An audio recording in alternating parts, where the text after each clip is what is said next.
Unang araw na nakita ko siya, naramdaman ko biglaan na lang, parang love at first sight. Pero yung sinasabi ni Lord sa akin that time, siya yung para sa'yo. Actually, nung nakita ko siya, that time kasi hindi na ako hoping sa love kasi galing ako sa breakup.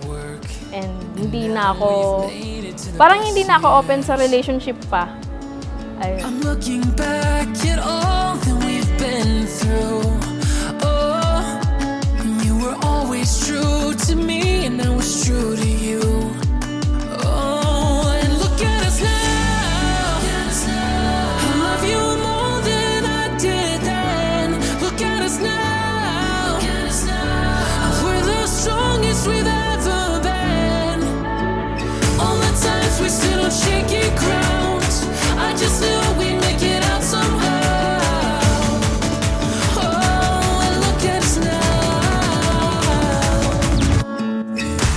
My soon-to-be wife, I love you and I'm really excited what God has planned for us sa ating bagong buhay na haharapin. I love you and see you soon.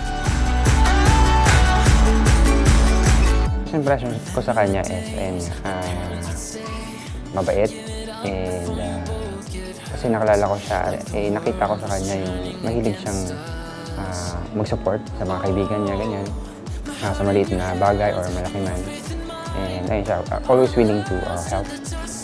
Mga katangian niya is mapagmahal and sweet siya.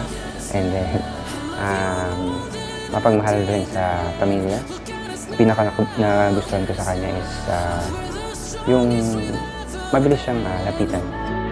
All the times we stood on shaky ground, I just knew we'd make it out somehow.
Pero nung dumating yung pandemic, so na-depress ako kasi biglang namatay yung tatay ko. So on that time, hindi niya ako iniwan.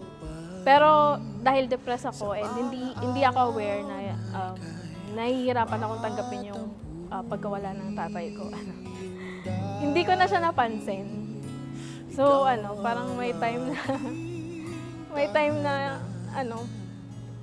sumuko kaming dalawa kasi hindi ko na makontain yung nararamdaman ko. Marami mang mga pagsubok na dumaan sa atin sa loob ng 8 taon, nanatili pa rin tayong matatag at nagpapatuloy. Pero mahal kita. Higit pa sa mga salitang kaya kong bigkasin o higit pa sa mga paraang kaya kong gawin.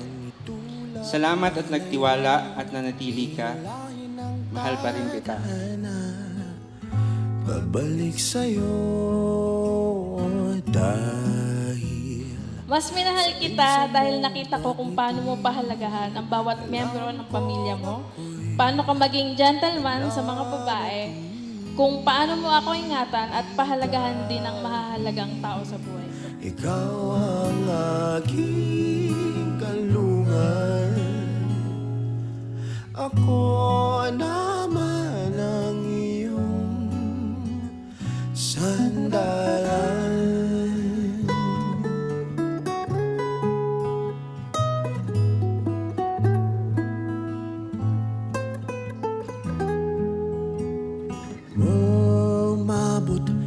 sa punto By God's grace, I promise to share my life with you in all faith and tenderness, through joy and sorrow, for richer and for poorer, in sickness and in health, till death do us part.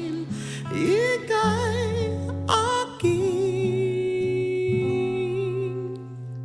mahal.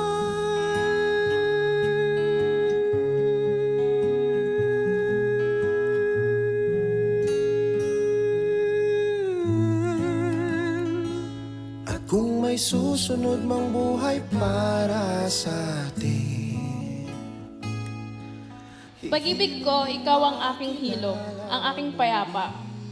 Salamat sa pagsama sa mga malulungkot at masasakit na yugto ng buhay ko. Sinamahan mo ako hanggang dulo, kaya sasamahan kita habang buhay.